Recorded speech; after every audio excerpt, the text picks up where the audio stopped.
Have you ever pondered the question, did Jesus of Nazareth, the central figure of Christianity, really exist as a historical person? The existence of Jesus is not just a matter of faith, but also a historical puzzle. So are there historical footprints left by Jesus? Our journey starts in the 1st century AD in the Roman Empire, where we find the earliest non-biblical references to Jesus. A Roman historian by the name of Tacitus, in his work Annals, written around AD 116, makes a reference to Christus, the Latinized Greek translation of the Hebrew word Messiah.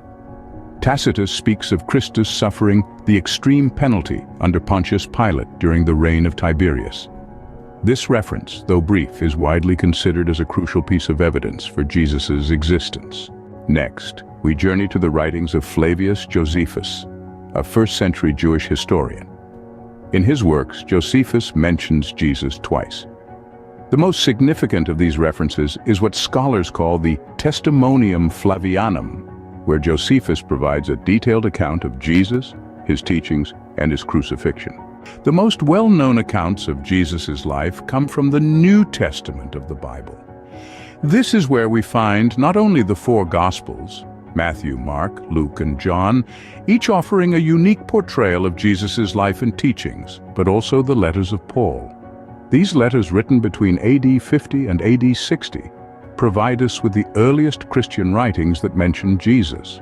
Paul's letters offer us an insight into the early Christian belief in Jesus as a historical figure. The 4 Gospels, written between AD 60 and AD 110, provide the most detailed accounts of Jesus' life and teachings. Despite their individual perspectives, a clear consistency emerges in the depiction of Jesus across these accounts. His role as a spiritual leader, his message of love, forgiveness, and redemption, and his ultimate sacrifice are central themes that persist throughout. Moreover, the Gospels and letters of Paul also reference several historical events and figures of the time, grounding these accounts in a real-world context. We hear of Pontius Pilate, the Roman governor who presided over Jesus' trial, and King Herod, who ruled Judea during Jesus' birth. These connections to the broader historical landscape lend a certain credibility to the biblical accounts.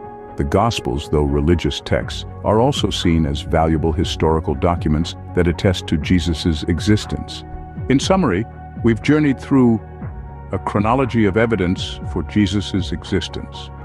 We started with Tacitus's reference to Christus in the Annals, moved on to Josephus's detailed account in the Testimonium Flavianum, and explored the letters of Paul and the Gospels of the New Testament.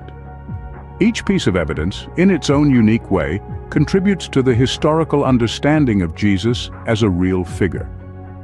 Through this exploration, remember, the question of Jesus' historical existence is separate from any religious beliefs about him. The objective here was not to prove or disprove any faith-based beliefs, but rather to examine the historical evidence that points towards Jesus as a person who lived during the 1st century AD. The exploration of history is always a journey filled with questions, debates, and discoveries. And as we delve into the past, we continue to seek answers, to understand our shared human story better. After all, isn't that the true essence of history?